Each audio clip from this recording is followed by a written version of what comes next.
Buenas tardes, yo soy Felipe Andrés Mesa Mota y esta es mi propuesta de investigación para la materia de apreciación de las artes visuales, titulada ¿Dónde quedó el arte? Esta investigación tendrá como propósito entender un poco qué le da valor al arte actual a partir de la transición que vivió el arte durante el siglo XX. Es evidente que el arte y lo que consideramos arte hoy en día es muy distinto a lo que se consideraba arte en el siglo XIX y en los años anteriores. Pues como podemos ver por ejemplo en esta imagen titulada Cosiendo la vela de Joaquín Sorolla, artista impresionista español, lo que se consideraba arte en ese momento de alguna forma era claro, era fácil de entender y determinar había un parámetro estético que diferenciaba lo que era arte de lo que no era arte. Se valoraba el arte dependiendo de la capacidad y las habilidades artísticas que tenía, valga la redundancia, el artista, de su manejo de la luz, de la composición, de la pincelada, el manejo del color. Se calificaba principalmente su habilidad técnica. Sin embargo, en el siglo XX hubo una transición en lo que se confundía, en lo que se entendía como el arte, hasta que llegamos a obras de arte mucho más, abro comillas, fáciles de hacer, cierro comillas, eh, que fueron consideradas arte. Obras que en siglos anteriores no hubieran sido consideradas como tal. Y pues precisamente esto se da porque se cambia el énfasis o se cambia el enfoque y el entendimiento de que arte es aquello que demuestra una maestría artística por una maestría artística un poco más implícita que parte de la idea y del concepto. Como ejemplo, podemos ver estas dos imágenes. A la izquierda, la clase de danza de Edgar Degas, impresionista francés, y a la derecha, el Erase the Cunning Drawing de Robert Rauschenberg, de 1953. Es evidente que estas dos obras, en la actualidad ambas consideradas arte, son entre sí muy distintas.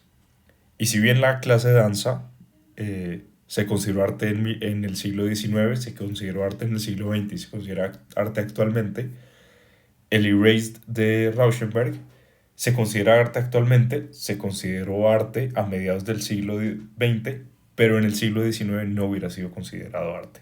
Entonces acá podemos ver un poco esa transición que se da entre las obras, entre lo que se entiende y lo que se valora como tal dentro del arte. Ver estas transiciones permite que la gente se pregunte, hacer arte antes era difícil, antes se veía una maestría, los grandes pintores eh, se, se evidenciaban por su trazo, como lo vimos anteriormente, por el manejo de la luz, la pincelada, el color. Y era evidente cuando alguien tenía una gran maestría artística porque sus obras, su capacidad y su habilidad lo reflejaban y era evidente. Sin embargo, cuando vemos obras de el siglo XX, mucha gente podría decir, eso que tiene de arte, eso lo podría hacer yo. Y es precisamente ahí donde se abre el debate. Y es que ya no se trata de que una obra sea fácil o difícil de hacer, de que requiera mayor o menor maestría en la pincelada y en la técnica, sino que también se empezó a valorar, o mejor dicho, comenzó a cobrar una relevancia mayor el concepto y la idea. Entonces mucha gente podría decir, esas obras son muy sencillas, yo las podría hacer como no se me ocurrió a mí. Y así, y ahí también surge la pregunta de si se le hubiera ocurrido eso a alguien que no es un artista, ¿sería arte? La respuesta, la más sencilla, es probablemente no, por razones ya que se explicarán en el ensayo final. Es por tanto que la pregunta de investigación es ¿qué le da valor a una obra de arte? ¿Existe una correlación entre el valor artístico y el valor económico? Esta pregunta resulta muy interesante porque por valor artístico podríamos entender no solo, eh, podemos entender, por ejemplo, qué hace una obra buena y qué es la diferencia de una obra mala en la actualidad cuando todo es tan ambiguo. Y pues el valor económico también veremos que está ligado en lo que se considera una obra buena y una obra mala. A la derecha, a la derecha tenemos la imagen Sir Nicholas Aurora Makes an Acquisition de Charles Thompson, en el cual hace una crítica precisamente a esta ambigüedad a la que ha llegado al mundo del arte, en la que ya no se sabe si una cosa es arte o si no es arte, o si es el final, o si lo hizo un artista eh, muy inteligente, muy de vanguardia, muy conceptual, o si simplemente es un error y es un accidente.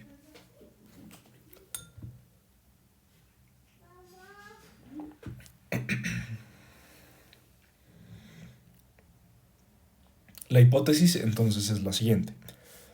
En la actualidad el valor artístico y económico de una obra reside en la firma del artista. No se valora únicamente la materialidad de la obra, sino su concepto y la persona detrás de él.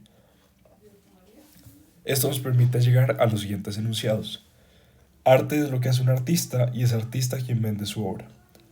Segundo, todo lo que se venda como arte es arte. Esta es una frase y una obra de Juan Uribe, artista conceptual textual colombiano. Y por último, la calidad de una obra como arte puede depender de dónde se encuentre expuesta.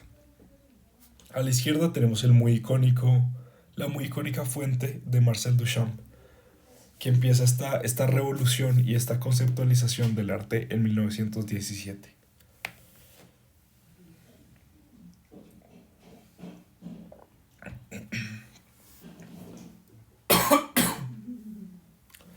Algunas de las referencias que vamos a utilizar son las siguientes y están repartidas, por decirlo así, en categorías que nos permitirán ahondar de una mejor manera estos diferentes conceptos en el arte. La primera son las obras que no existen. En el primer caso, en Take the Money and Run de Jens Hanning, eh, el museo danés le dio 80.000 euros para que realizara una obra de arte y le dio determinado tiempo para hacerla. Finalizado el tiempo, el artista simplemente envió 2 lienzos, 2 marcos vacíos y les dijo que la obra se llamaba Toma el dinero y corre. Y él se quedó con el dinero.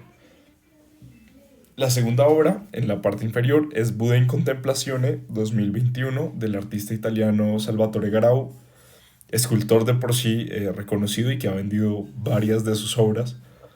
Esta en particular, Buda en Contemplaciones, se vendió en 15.000 euros y la obra no existe.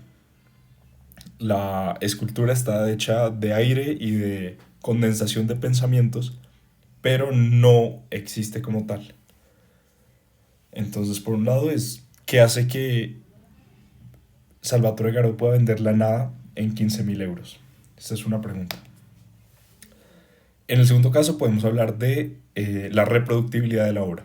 Porque una obra, porque una obra, si es simplemente una reproducción,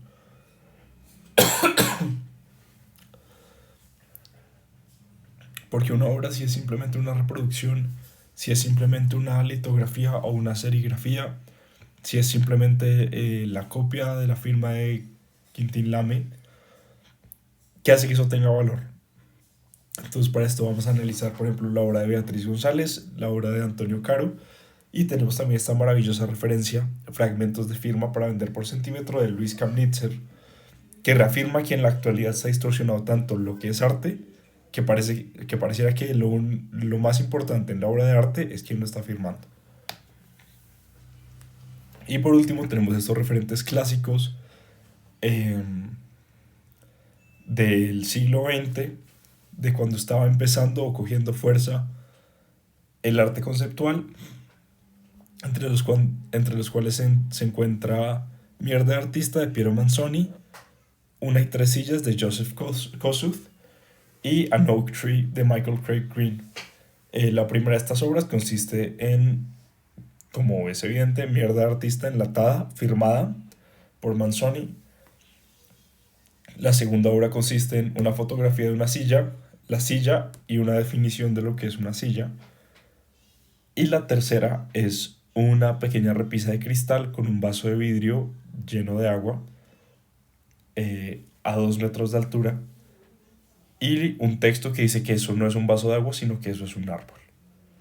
Entonces vamos a analizar precisamente qué hace que estas, primero que todo, que estos sean obras de arte, eh, qué hace que sean buenas o malas obras de arte y por qué tienen un valor económico. Y la hipótesis que tenemos es que todo esto se debe a que están firmadas por un artista. Muchas gracias.